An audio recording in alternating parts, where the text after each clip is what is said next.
a big turning point in my faith was I got in trouble in that moment where I thought it was just something so small. I really hurt a lot of people, and I realized how maybe my small sin can affect everyone around me. Hi, my name's Brit Chambers, and this is my story on how God has changed everything. Growing up, I grew up in a really tough environment. Grew up with a single mom, didn't know my dad. He was in prison my whole life. Grew up with a mom who was an alcoholic and also a physically abusive home. There was a lot of just poorness and just like in and out of foster care. Just a lot of uncertainty of things that kids really like shouldn't experience. A big thing for me, an outlet, was basketball. I started playing basketball when I was in 3rd grade. And so yeah, growing up, just trying to figure out who I was with no stability, experienced homelessness a lot. And you know, as I got older, going into high school, we became homeless, and I decided to move in with my basketball coaches at the time, and you know, left my other siblings and my family behind, and that was a huge part of just figuring out like what I wanted to do in the next chapters of my life.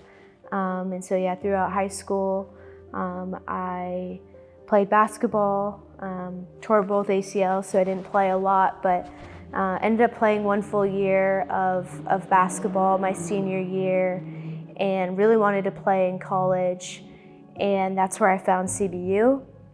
And so I got to play basketball at CBU, and at CBU I eventually found who God was, but there was definitely a lot of hurdles before that. I was able to have a couple mentors in college, and throughout that, a big turning point in my faith was I got in trouble at the time of plagiarism, but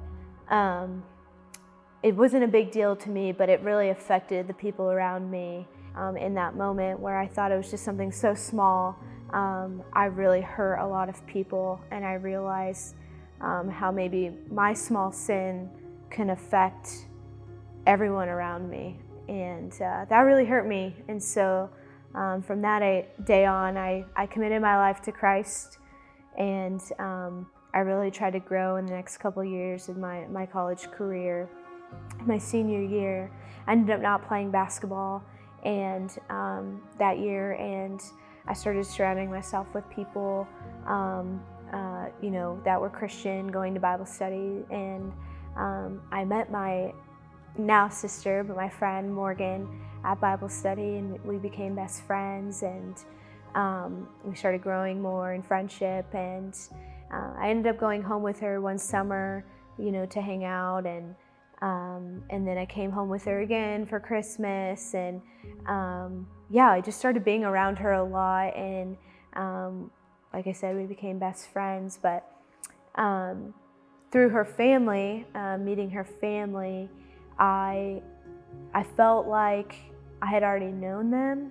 I felt comfortable with them, and the more and more we hung out and stuff, we were home one day for Easter. It's in 2021, and her parents asked to adopt me. And at the time, I was like, "What's in it for you?" And I didn't really understand why they would have asked me that. I already had seen them as my parents and had viewed them that way, but I didn't really think that was a concept. And so I said yes. Ended up going through the whole court system, getting my last name changed. So yeah, now it's Chambers, and haven't looked back ever since. But adoption has really shown me who God is, in the sense of where I belong. As I've grown in my faith, I know that I belong with this family, but I also belong in the family of Christ. And I've seen all the ways God's provided that, how He's provided a family, through the chambers, but also in the church. He's created a community for me here at the Grove, and yeah, I'm forever thankful.